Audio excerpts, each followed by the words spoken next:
Saya tidak pernah membayangkan beberapa jam lagi saya akan kembali menjejakkan kaki di tanah air. Saya kini sudah lepas dari maut. 168 jam di tengah ganasnya gurun negara tak bertuan. Saya masih mengingat semuanya. Catatan harian saya menjadi saksinya.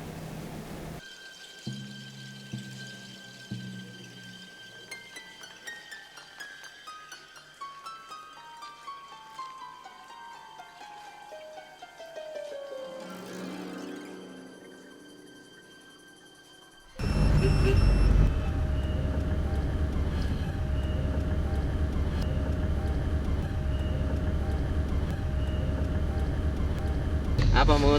Tolong cancel kepulangan ke Jordan, kembali ke Baghdad. Udah sampai di Udah Jordan jauh. baru ngasih tahu.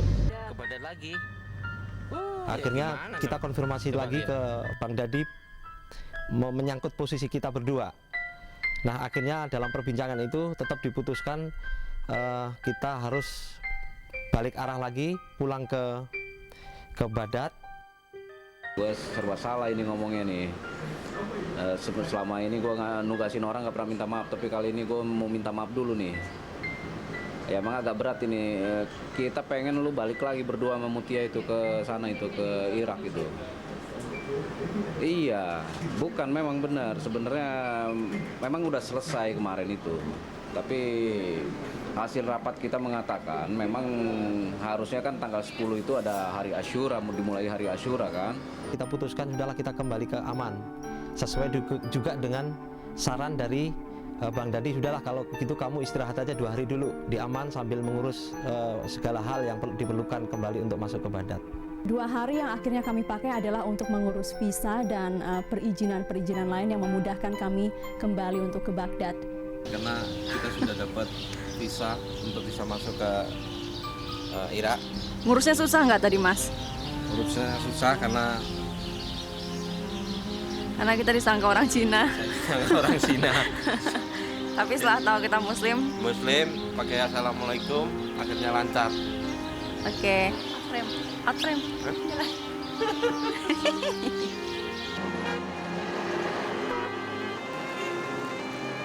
Ternyata nggak ada bedanya sama di Indonesia.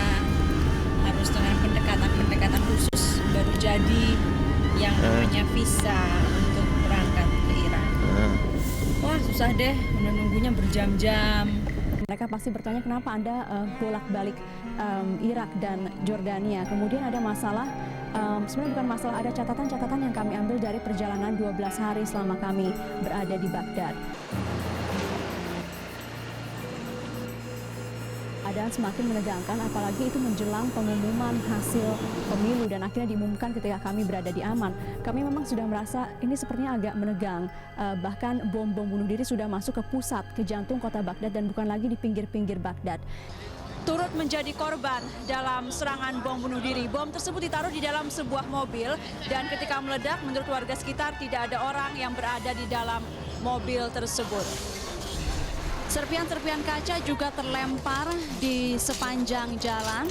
Puluhan warga Irak berkumpul di dekat lokasi kejadian. Ini adalah salah satu rangkaian bom yang dipakai untuk meledakkan pusat kota Baghdad.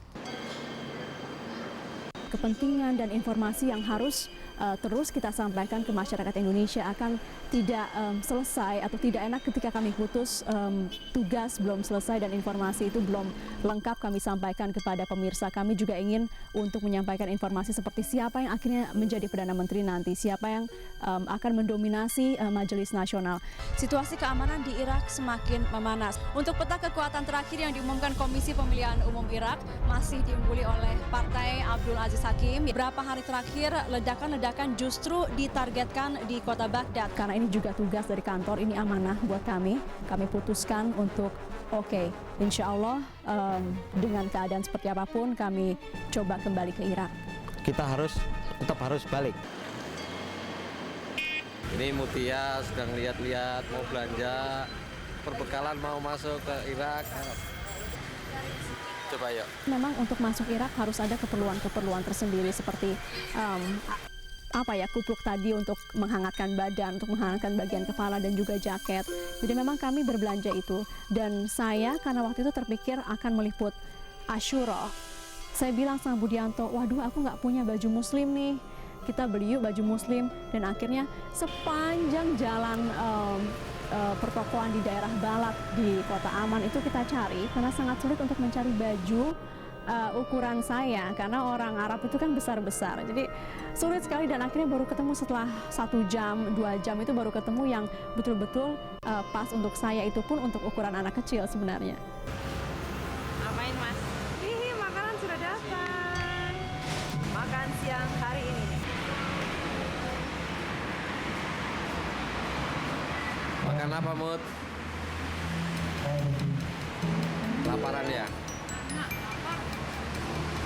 Kita berdiskusi siapa kira-kira driver yang kita akan pilih untuk mengantar kita ke Baghdad lagi.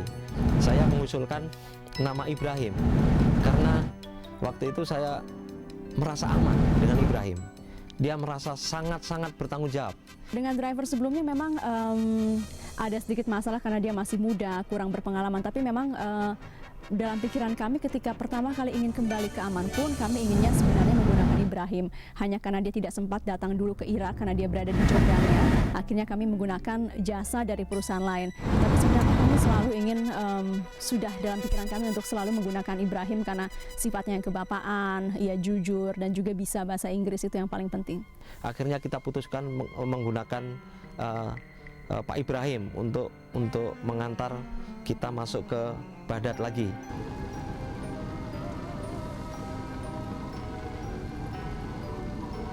Akhirnya kita sepakat waktu itu berangkat jam 2.30 dini hari dari Aman menuju border Irak.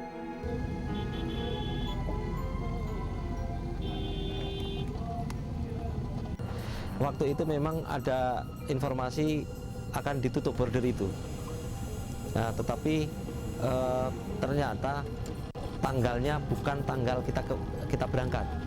Jadi waktu itu mendapat tawaran dari kita, Pak Ibrahim ini sangat appreciate betul, sangat perhatian dan sangat senang untuk mengantar kita karena dia punya pengalaman pada saat kita masuk ke Baghdad sama Pak Ibrahim. Assalamualaikum. Halo Ma. Iya. Ini mah baru lewatin perbatasan Irak. Udah masuk Irak menuju ke Baghdad. Paling kira-kira 5 jam lagi sampai Baghdad, insya Allah. Iya, nggak apa-apa, cuman kan liputan itu aja, Asyura 10 Muharram. Ya makan lah, makan kan di hotel jadi gampang.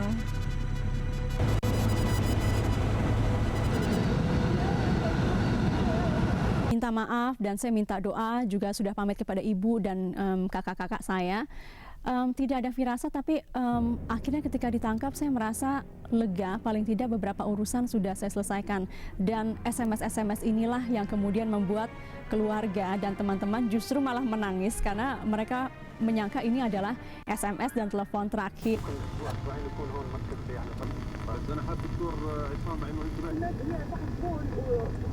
Kemudian saya lelah dan tertidur, bangun-bangun sudah dalam pom bensin dan ketika itu mereka datang menyergap.